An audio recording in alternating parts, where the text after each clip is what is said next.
All right, let's talk about the Lakers for a minute. And we're not going to talk about LeBron here. We do talk LeBron a lot, but we're talking about the Lakers in general. They made a move last week, sending D'Angelo Russell and a bag of second-round picks to the Nets in exchange for Dorian Finney-Smith, who has been one of the more desirable 3-and-D guys out in the NBA trade market over the last couple of years. Finney-Smith is a 43% three-point shooter. He was prior to that deal.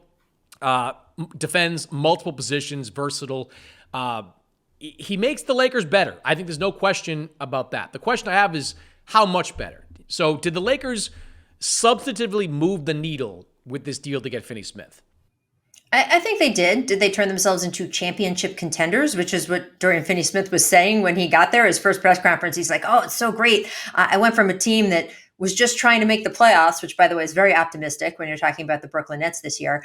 But he goes to a team that, right. Yes, sure. Of course they were. We all were, right? Every team's trying very hard. To a team competing for a championship. I think at this point, are the Lakers competing for a championship with this roster? Stranger things have happened, but I wouldn't say it looks like that right now. I think they are still another piece away, and I think they know that. I will say this is the most impressive move to me that Rob Pelinka has made in a couple of years. And there was a lot of people around the league who wanted Dorian Finney-Smith. He was obviously very available. The fact that Rob was able to swoop in and get him when the Lakers weren't a huge part of that conversation was very impressive to me. He doesn't just defend multiple positions. He defends every position. And they have needed that so badly. I mean, you watch these games and, you and I are here in LA and it's just so difficult sometimes on the defensive end for LA. He's going to make everyone's load easier. So I think that is a huge thing not to be overlooked. JJ seems to want to go bigger right now. So that's great.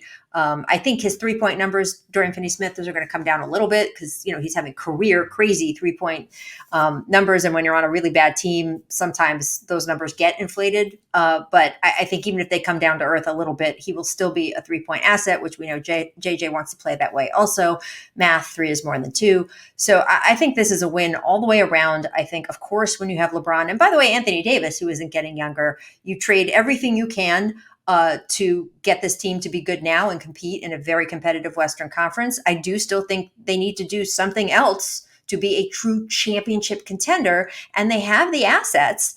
It's just going to be a question of, in this market with this CBA, where it is so hard to move big impact players around, will they be able to find a 5-for-1 salary deal or something like that where they can really get a huge impact player? And I don't know if that deal is going to materialize by February. And that to me is the big question. Yes, I think DFS makes them better. I don't think there's any question about it. And I think he honestly, I think when you say how much, I mean, they're in 5th place now. I haven't looked at the standings this morning. They were in 5th place yesterday, I think. So, but they're around there. So yeah, I think he could move them into home court in the playoffs.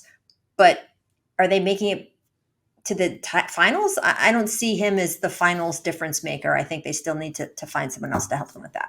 Let me start with the deal. I do love the deal for all the reasons you articulated there. I agree with you. Finney-Smith's not going to be a 43% three-point shooter, but if he can be like 36, 37%, which he's been for most of his career, that's going to be a step up.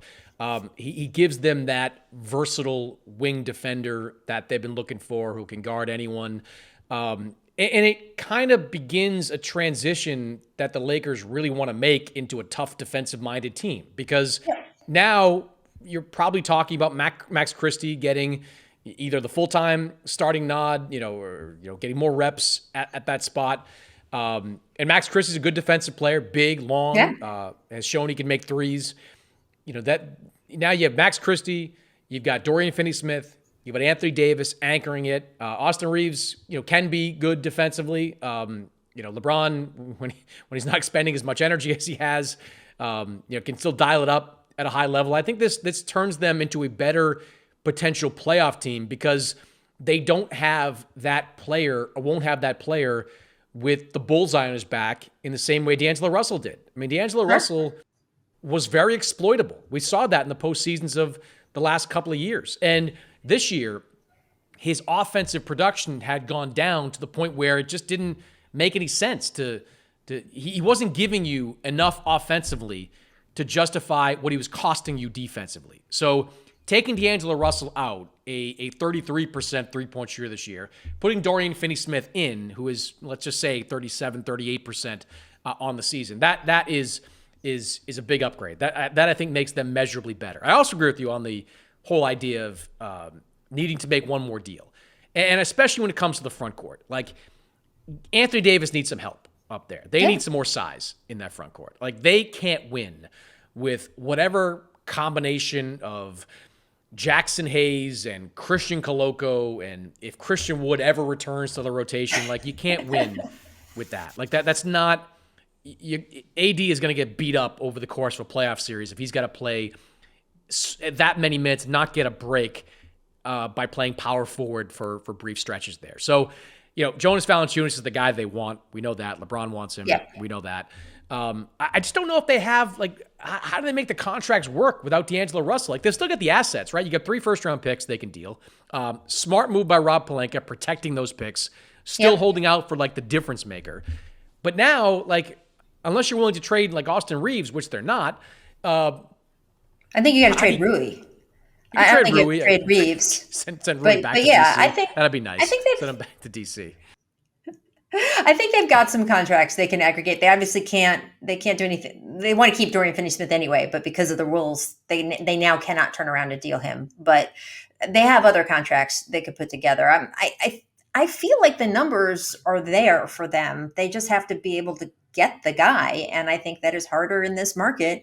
There are fewer guys and there are more teams who want, and deals are harder to make because of the new CBA rules. And it just becomes a tinier and tinier target to hit. And I don't know if they're going to be able to hit it. And they did it with Dorian Finney-Smith, which again, I'm really impressed by.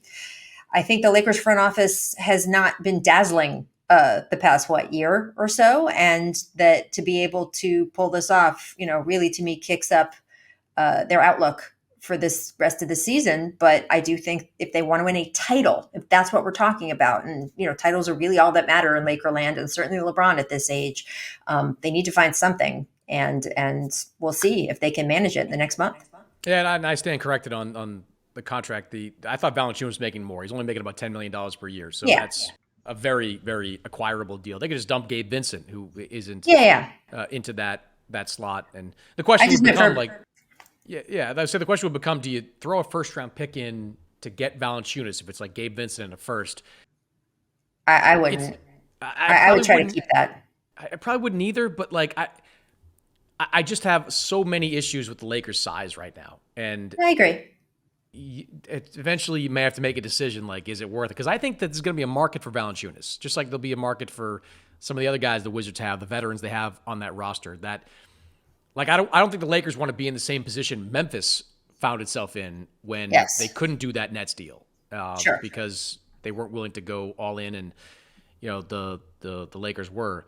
Cam Johnson, someone else that's out there, but I think that the size has got to be paramount for the Lakers at this point. And Valanciunas is the guy that I'd be, that first round pick sticking with me. But like if it's Gabe Vincent in a first, I don't know, tough to swallow, but I would still do it. The only question is, they've held on to those picks for so long. You need 3 first round picks if you want to bring in a real star. If you want to trade for a real star, 2 aren't going to do it. You need at least 3. So, like, who's the real star? But that's the question: is there a real star out there they can get? Which gets you into the there isn't. Which gets you into the whole contract problem, because these real stars are making like $50 million a year. Then you got to start like, all right, we're going to give you Rui, we're going to give you Gabe Vincent, we're going to like just package a whole smorgasbord of contracts to try to get one of these big time guys, and that's going to be challenging if you're the Lakers. But look. Bring it full circle. Great move by Rob Pelinka. Gets a 3-and-D guy still in his prime. When I talk to assistant coaches about Finney-Smith, like you get into your early 30s, you take a little bit of a step back, but they still think he's a high-level defensive guy. He's a hard worker. A couple of coaches have told me that. So I think he's going to fit right into that Laker organization and be a good fit there. All right, last thing. Don't forget JJ played with him though too. That's true. We forget how recently retired JJ Redick is.